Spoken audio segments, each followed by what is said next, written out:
За сайн байцгаана уу. Өнөөдөр би дэлхийн түүхэнд болсон хамгийн алдартай тулаануудын нэг болох Кананы тулалдааны талаар ярьж өгөхөөр бэлтлээ. За энэ бол манай эртний өмнөх 216 оны 8 дугаар сард Италийн өмнөд хэсэгт орших Апулия мужийн Кана гэх эртний тосгоны ойролцоо болсон бөгөөд Ромын бүгд найрамдах улс ба Карфаген гэсэн хоёр улсын хооронд өрнөсөн 2 дугаар пүүний дайны шийдвэрлэх тулаануудын нэг юм аа. Энэ тулаан нь юугаараа алдартай гэвэл цэргийн маш гайхалтай тактик ашигласан. За мөн маш богино хугацаанд олон хүний амь үрэгдэж байсан гэдгээр түүхэнд одоо алдартай болж үлдсэн ийм тулаан байгаа. За юуны өмнө пүүний дайн гэж юу вэ гэдгийг тайлбарлахад пүүний дайн нь бол Ром болон Карфаген улсын хооронд удаан хугацаанд өрнөсөн дайн. Түүхэнд пүүний 1, 2, 3 дугаар дайн гэж тэмдэглэгдсэн байдаг. 1 дугаар дайн нь бол нийтийн тооллын өмнөх 264-өөс 241 оны хооронд Ром Карфагены хооронд дэгдсэн. Уг дайны байлдааны үйл ажиллагаа нь бол Сицилийн арал болон Испанийн нутагт өрнөж байсан. За энэ пүүний дайн нь ямар учраас үүссэн бэ гэвэл ерөнхийдөө Ром Карфагены хооронд газар дундын тэнгист хэн нь ноёрхлоо тогтоох вэ? За газар дундын тэнгисийн худалдаа наймыг хэн нь хянах вэ гэдгийг үзсэн. Ийм дайн байсан. За пүүний 2 дугаар дайн бол нийтийн тооллын өмнөх 218-аас 201 оны хооронд өрнөсөн байдаг. Карфагены алдарч жанжин Ханнибал Барка нь өөрийн 60,000 цэрэг болон 40 заан бүхий айрмаар Альпийн нурууг даван Ром руу товтолсон. За энэ Ханнибал Барка гэдэг нь ямар учиртай хүн бэ гэвэл эртний Карфагены цэргийн стратегч, цэргийн жанжин ийм хүн байсан. Түүний эцгийг бол Гамилкар Барка гэдэг бөгөөд аян хочоороо түүхэнд тэмдэглэгдэж мөнхөрч үлдсэн. За Ханнибалын аав Гамилкар нь бол өөрийнхөө Карфагены цэргийг удирдах Ромцуудын эсрэг Сицилийн арал дээр пүүний 1 дугаар дайнд тулалдаж явсан юм хүн. За Ганнибал бол хүүхэд байхдаа аавдаа Ромчуудын эсрэг үл би насаараа тулалдах болно. Хизээж бууж өгөхгүй гэсэн тангараг тавьж тэр тангарагтаа бол бүх насаараа үнэнч явсан. За сүүлд нь бол тангарагтаа үнэнч байгаа хүнийг бол Ханнибалын тангараг өргөсөн хөөн гэж ингэж нэрлэдэг байсан. За 2 дугаар пүүний дайн эхэлсний дараахан буюу манай эртний өмнөх 218 оны зуны сүүлд намрын ихээр бол Ханнибал Пиренен нуруу болон Альпийн нурууг давж Итали руу нэвтэрсэн. Тэр даруйдаа Требиа мөрөнд дараа нь Тресман нуурын ойролцоо Ромчуудтай тулан том ялалтууд байгуулсан. За энэ үед л Ромчууд бол бид ер нь яг ямар дайсантай тулж байна вэ? Тун яггүй дайсантай туллаа гэдгээ мэдэж авсан. Ромын ард түмэн дайныг хурдан шийдвэрлэхийг хүсэж байсан бөгөөд Ханнибалыг саадгүйгээр Италиг төвөөсөр байвал Ромын холбоотон хотууд айж Карфагены талд орохгүй их хардлагч улам нэмэгдэж байсан. За ингээд манай эртний өмнөх 216 онд Ромд сонгуул явагдаж Треци барон бол Луци Эмили Паулос гэдэг хоёр хүнийг консулоор сонгож асар их хэмжээний шинээр бүрдүүлсэн армийн удирдлагыг Ханнибалдаа шууд тул дайнд яал гэсэн юм даалгаврыг өгсөн. Ромын сенат нийт 8 легион бүрдүүлж байлдаанд оруулахар шийдвэрлэсэн. Энэ бол Ромын түүхэнд урд өмнө хийж байгаагүй алхам байсан. Нэг легионд ойролцоогоор 5,000 цэрэг байх ба үүн дээр холбоотуудын хүч нэмэгдэнэ. Энгийн үед бол Ром ихэвчлэн нэг консулын удирдлагатай 2 легионоор дайн тулаан хийдэг. 4 легион зэрэг ашиглах тохиолдол маш ховор. Харин энэ удаа Ромчууд цаашид юу болох вэ гэдгээс маш их айж туулийн их айдас тавтаж байсан тул ганц 2 биш бүр 8 легионоо тулалдаанд ажиллахаар шийдсэн. Энэ үед бол Ромчууд жил бүр нийт 4 легион бүрдүүлдэг байсан бөгөөд тус бүр нь 4,000 явган цэрэг 200 морин цэргийг багтаадаг байв. Харин тухайн цаг үеийн их сурвалжуудын мэдээлснээр түүхэндээ анх удаа сенат 8 легион байгуулсан. Легион бүр нь 5,000 явган цэрэг 3,000 морин цэрэгтэй байсан бөгөөд холбоотны цэргүүдийн тооч мөн ижил явган цэрэгтэй боловч легион тус бүрт 900 морин цэрэг ногдож байсан. Энэ нь өмнөх үеийнхээс 3 дахин их хүч байлаа. Ийхүү нийт 40,000 орчим Ром цэрэг болон ойролцоогоор 2,400 морин цэрэг бүхий хүчирхэг армийг бүрдүүлж Ханнибалдаа ингэж тулахаар болсон. Хоёр консул тус бүр 4 легионы 2-ыг хариуцсан командлах бөгөөд онцгой тохиолдлоор бүх 8 легионыг нэгэн зэрэг дайнд ашиглах шийдвэр гарсан. Хуулийн дагуу бол хоёр консул цэргүүдээ өдөр өдрөөр ээлжлэн удирдах журамтай байжээ. Түүхэнд бол яг тулалдаан болох өдөр бол Ромын армийг Треци барон удирдах байсан гэж түүхэнд тэмдэглэгдсэн байдаг. Түүнд бол одоо ялагдлын буруу гэхээр өгдөг.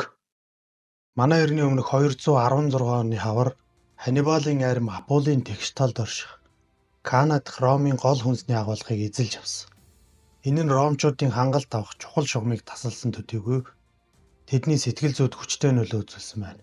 Консулууд Ханнибалыг сөрөн тулалтахаар шийдэж өмнө зүгт хөдөлсөн бөгөөд 2 хоногийн дараа Авпитус голын зүүн эрэг дээр түүний аримтай таарсан. Тулалдааны эхний өдөр Тереци барон Ромын армийг командалж байсан бөгөөд их сурвалжууд түүнийг ааш омголон бардам хүн хэмээн дүрсэлдэг. Ромчуудыг Кана руу дөхөх үед Ханнибалын хөнгөн явган болон морин цэргүүд гинт дайрсан боловч Тереци барон энэ дайралтыг няцааж үргэлжлүүлэн дайрчээ. Энэ жижиг ялалт нь стратегийн ач холбогдол багтааж ромчуудын өөрсөддөө итгэх итгэлийг нэмэгдүүлсэн байна. Харин Ромын нөгөө сенат болох Паулус нээлттэй газар тулалдахыг эсэргүүцэж болгоомжтой байр суурь баримталж байсан. Учир нь Ханнибалын морин цэргийн чанар, тоон ромчуудыг давхууц байсан. Гэсэн Тереци барон бол анхны тулалдаанд ялсны дараа армийг буцаахан зогсгүй гэж үзээд Авпитус голын зүүн эрэгт ихэнх цэргийг байрлуулж үлдсэн хэсгийг голын нөгөө талд 2 км-ийн зайтай тусгаарлан байрлуулсан. Энэ нь хангалтын хэсгийг хамгаалах, мөн дайсны цэргүүдэд хүндрэл учруулах зорилготой байсан. Тулааны өмнөх өдөр буюу 8 дугаар сарын 1-нд Ханнибал бол ромчуудын ундны усыг таслахын тулд ус тээвэрлэж буй цэргүүд рүү морин цэрэг илгээсэн. Эдгээр цэргүүд нь Ромын лагер хүртэл товтолж усны хангамжийг нь тасалж чадсан. Маргааш өглөө нь бол тулалдаан эхлэхийн өмнө Карфагены офицер Геско Ромын армийн хэмжээг хараад гайхахад нь Ханнибал хариуд нь ингэж хэлсэн. Геско, чамд анзаараагүй нэг зүйл байна. Энэ хүний дунд ганц ч Геско нэртэй хүн алга гэж хэлсэн. Энэ нь бол Карфагены армийн дунд инээдэн болгож урам зориг юм нэхээхэн бадрааж өгч байсан. Хоёр армийн цэргийн хүчний тоо үзүүлэлтийг дурдах юм бол ер нь бол эртний дайн тулалдаанд оролцсон цэргийн хүчний тоонууд нь итгэхэд хэцүү, маш зөрүүтэй байдаг. Карфагены арми нь олон бүс нутгийн дайчдаас бүрдсэн нийлүүл бүтцтэй. Нийт хүч нь 40,000-аас 50,000 орчим цэрэгтэй байсан гэж таамагладаг. Хуурай замын цэрэгт ойролцоогоор 8,000 лив болон 16,000 гаал дайчид багтаж байсан. Түүний морин цэрэгч мөн адил төрөл бүрийн гарал үүсэлтэй. 4,000 нөмид, 2,000 иберийн хог, 4,000 гаал болон 450 лив финик мордын захирч байсан. Үүнээс гадна Ханнибалд бас туслах чанартай шиддэг зэвсэгт нэгжиж байсан. 1000-аас 2000 чулуу шидэгчд болон 6,000 орчим олон үндэстнээс бүрдсэн жад шидэгчд байсан.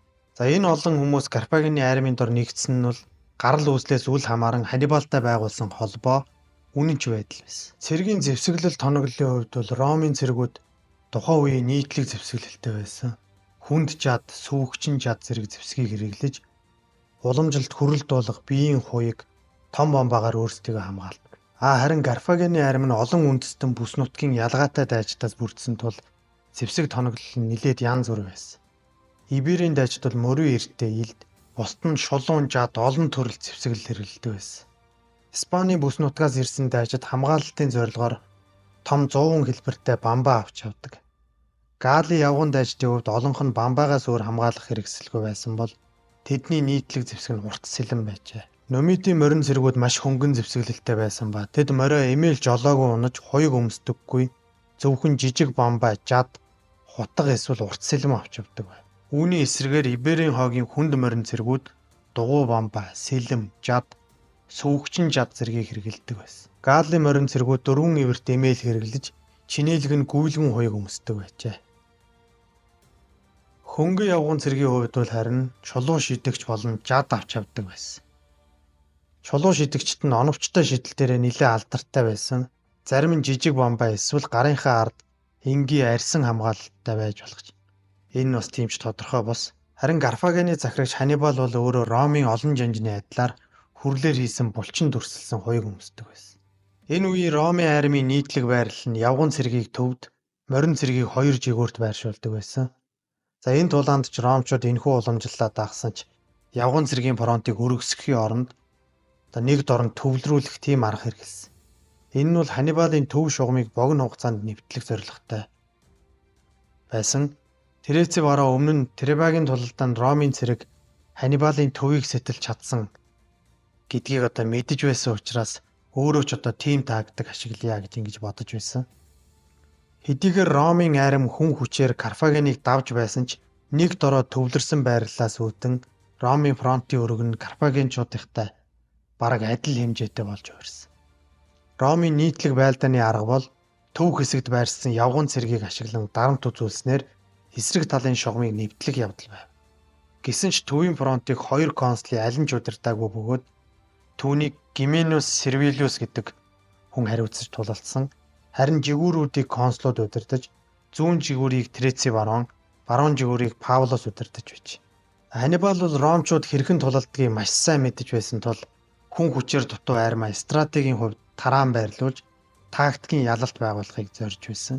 Тэрээр өөрийнхөө армийг зохион байгуулахдаа бүрэлдэхүүн тусварын онцлогийг харгалзан тэдний давуу болон сул талыг тооцсон зохион байрлуулсан нь тэргүүний удирдагч гэдгийг нь харуулдаг. Үүний тод жишээ нь чулуу шидэгчийг явган цэргийн ард байрлуулж Ромын цэргийн төвд нь сум мөндөр оруулсан явдал.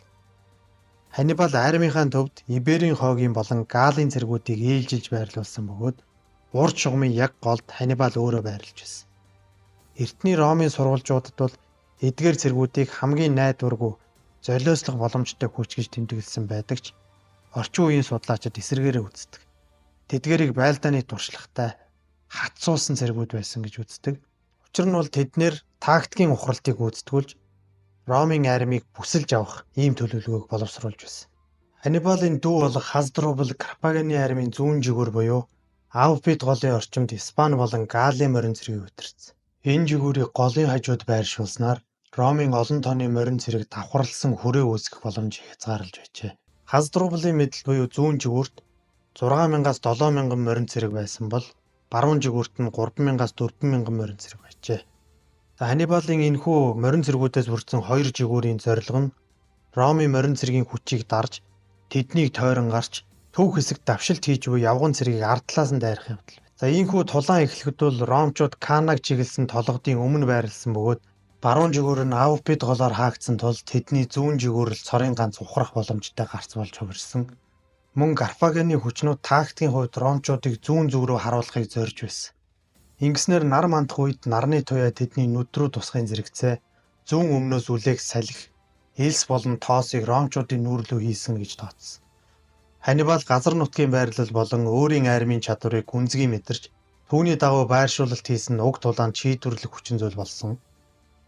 За ингээд армууд бие рүүгээ дөхөх үед бол Ханнибал төв шугамынхаа дунд хэсгийг аажмаар сунгаж эхэлсэн. Ингэснээр Карфагенчуудын сул төв нь арагш нумран Ромын шугам руу чиглэж харин хоёр жигүүр нь баг зэргийн урагшилж шаталсан байрлалаар байрлсан буюу ном шиг хэлбэртэй давшилт хийж эхэлсэн. Энэ байрлалын зорилго нь бол Ромын явган цэргийн довтлогооны хүчийг сааруулах, өөрсдийн номон хэлбэртэй давшилтын төв рүү оруулах байсан. Түүхчдийн олонх нь Ганнибалын энэхүү байрлалыг зориудын стратеги гэж үздэг боловч зарим нь явган цэргийн өргөн фронтоор урагшлах үед үүсдэг байгалийн мөрөө гэж үзэж байсан. Эсвэл Ромын төвийн хүчтэй дайралтаас шалтгаалсан нумралт байсан байж болзошгүй. Тулалдаан бол хоёр жигүүрт морин цэргийн ширүүн тулалдаанаар эхэлсэн. Морин цэргүүдийн олонх нь тулалдахад хангалттай орон зай байхгүй улмаас мориноосоо бууж тулалдсан. Энэхүү тулалдаан нь маш зэрлэг тийм хэрцгий байсан. Карфагенчуудын зүүн жигүүр буюу Хасдрублын арим давуу байдал олж авмагцаа Ромын морин цэргийг өршөөлгүй хятсан. Харин нөгөө талын жигүүрт байрласан морин цэргүүд Ромын морин цэргийг зөвхөн саатуулж л байсан. За ингээд зүүн жигүүрийн цэргүүд ялсны дараа Ханнибалын дүү Хасдрубал морин цэргүүдэд хяналтандаа байлгаж зүхтаж буй ромчуудыг хөөлгүүгээр орхин тулааны талбай нөгөө жигүүр рүү хөдөлж Ромын морин цэргийг хоёр талаас нь дайрсан. Ийхүү хоёр талаас довтлогоон төрсэн Ромын морин цэрэг ботарн задарч Нөмид шууд тэдний хөөж тулалдааны талбараас гаргасан. Морин цэргийн тулаан үргэлжилж байх хооронд бол хоёр армийн явган цэргүүд төв хэсгээр тулгарч эхэлсэн. Зүүнээс хүлээж байсан салхи Ромын цэргүүдийн нүүр рүү тоос шороо хийсгэж харах чадварыг нь сааруулсан. Хэдийгээр салхи шууд нөлөө үзүүлээгүй ч хоёр армийн хөдөлгөөнөөс үүссэн тоос нь харааны хязгаарлалт үүсгэж цэргүүд ойролцоох нөхдөөл зүгөө харах боломжтой. Ийм байдал үүссэн. За мөн хэд хэдэн хүчин зүйлүүд байсан. Тулалдаанд орохын тулд хол зам туулсан тул хоёр талын цэргүүд сайн амарч чадаагүй. Ромчуудын хувьд өмнөх өдрийн Ханнибалын хуаран руу хийсэн довтлогооноос үүдэн усны хомсдолд орсон. Мөн олон зуун мянган цэргийн тунд тулдах үед бол дуу чимээ асар их үүсэж явган цэргүүдийн хувьд нөхцөл байдал маш хүндэрч эхэлсэн. Хоёр талын хөнгөн явган цэргүүд бие биедээ баг зэргийн хохирол учруулсан ч удалгүй хүнд явган цэргийн шугам руу буцаж ухарсан. Ромын хүнд явган цэргүүд дайрч эхлэхэд Ганнибал өөрийн төвийн шугамын дунд зогсож цэргүүдэд зохион байгуулалттай тактикийн ухралт хийхийг зааварчилсан. За энэ үед бол тэдний айрамл дугуй хэлбэрт орж аажмаар дотгош нугарах байдлаар ухарч эхэлсэн. Ромын явган цэргийн давуу талыг мэдж байсан Ганнибал цэргүүддээ санаатай ухрах тушаал өгч дайсныг өөрийн төв рүү гүнзгий татан оруулж тойрон бүслэх боломжийг бүрдүүлсэн. Ингэснээр тэр Ромын цэргийн давуу талыг сул тал болгон хувиргасан байна. Ромын цэргүүд урагш шахан довтолж байсан ч ард талаас нь Карфагений нэмэлт ангиуд орж ирэх үед тэдний шугам задрах эхлэл тавигдсан. Удалгүй Ромын цэргүүд маш шахацлалсан байдалд орж зэвсгэж өргөх орон зайгүй болсон. Ухарч буй Ханнибалын цэргүүдийг довтлохдоо анхаарлаа төвлөрүүлсэн Ромын цэргүүд хоёр жигүүрт нь хараахан тулдаанд ороогүй цэргүүд хүлээж байгааг анзаараагүй. Магадгүй энэ бол өстой дайнаас үүссэн тоос шорооноос болоод анзаараагүй байх боломжтой. За ингэснээр бол Карфагенчуудын морин цэргүүд хоёр жигүүрээс Ромын морин цэргийг ялж төв рүү нь ард талаас нь дайрах боломжийг олгосон. Ингээд жигүүрийн хамгаалтгүй болсон Ромын явган цэргүүд Карфагенчуудын хагас дугуй хэлбэртэй шугам руу гүнзгий орсон ба тулалдааны шийдвэрлэх мөчөд Ханнибал захын цэргүүдэд дотгош эргэж Ромын цэргүүдийн хоёр жигүүр рүү довтлох тушаал өгсөн. Энэ нь цэргийн түүхэнд бүртгэгдсэн хамгийн эртний бүслэх хавчаа маневрын нэг болж байсан. За ингээд бол Карфагений морин цэрэг нь ард талаас нь явган цэрэг нь хоёр жигүүрээс нь довтолсноор Ромын довтлогоо шууд зогсож ямар ч гарах гарцгүй болсон. Яг л хашаанд орсон хон шиг болж хувирсан. Карфагенчууд тэднийг бүх талаас нь бүсэлж системтэйгээр хятсан. Түүхчдийн бичснээр бол бүслэгдсэн ромчуудын гадаад шугамынхан байнга алагдаж үлдснүүд нь дотогш шахагцаар эцэстээ бүгд нэг дор олон мянган ромчууд алагдаж байсан. За зарим нь бол өглөөгийн сэрүүнд шархаа мэдэр сэрээд үхтэл дунд босож ирэх үед нь Карфагенчууд бол хөнөөсөн. Харин зарим нь газрыг малтан толгоогоо шургуулсан байдалтай олдсон. Өөртөө нөх ухаж амьсгалах орон зай үүсгэж байсан байгааг харуулдаг. Түүхч Дэвис Хансон гэдэг хүний тооцоогоор бол 1 минут тутамд 600 легионоор алагдаж байсан ба харанхуй болох хүртэл цус асгарсаар л байсан. За энэ тулаанаас бол зарим ромчууд амьд гарч чадсан. Тереци баруун бол амьд үлдэж чадсан 10,000 орчим цэргийг нэгтгэж чадсан ч эдгээр нь салан тусгаар ангиудын үлдэгдэлтүүдийг өгөөд бүрэн бүтэн айрмын төрөхгүй байсан гэж дурдсан байдаг. За түүхчид бичгтээ бол Ромын болон холбоотны явган цэргээс 70,000 хүн алагдаж 10,000 хүн олзлогдсон бөгөөд магадгүй 3,000 орчим нь амьд үлдсэн гэж. Харин 6,000 орчим морин цэргээс ердөө 370 хүн амьд үлдсэн тухай дурдсан байдаг. Тулааны дараах үр дагаврын хувьд бол Ром хотын дотор байдал урд хожид үзэгдээгүйгээс айдас тавтаж өмнөх жил Тразимены нуурын тулдаанд консул болон армийг алдсан байсан бол энэ удаа 2 консул 2 армийг зэрэг алдсан. 20 сарын хугацаанд 17 наснаас дээш эрэгтэй иргэдийн 5-1 буюу 150,000 хүн алагдсан. Өмнөд Италийн ихэнх хотууд Ганнибал дагаар орсон. За мөн Сицилийн грек хотууд бослог гаргаж Македоны хаан 5 дугаар Филипп бол тэдэнтэй холбоотон болсон. Ханнибалын дүүн бол Карфагенд очиж ялалтын мэдээг дуулахдаа алагдсан цэргүүдийн алтан бүгжийг газарт асгаж байсан. Энэхүү тулалдааны дараах 14 жилийн турш ромчууд хүнд байдалд орсон ч хугаршгүй сэтгэлээр тулалцсаар эцэст нь бол Ханнибалыг ялж чадсан байдаг.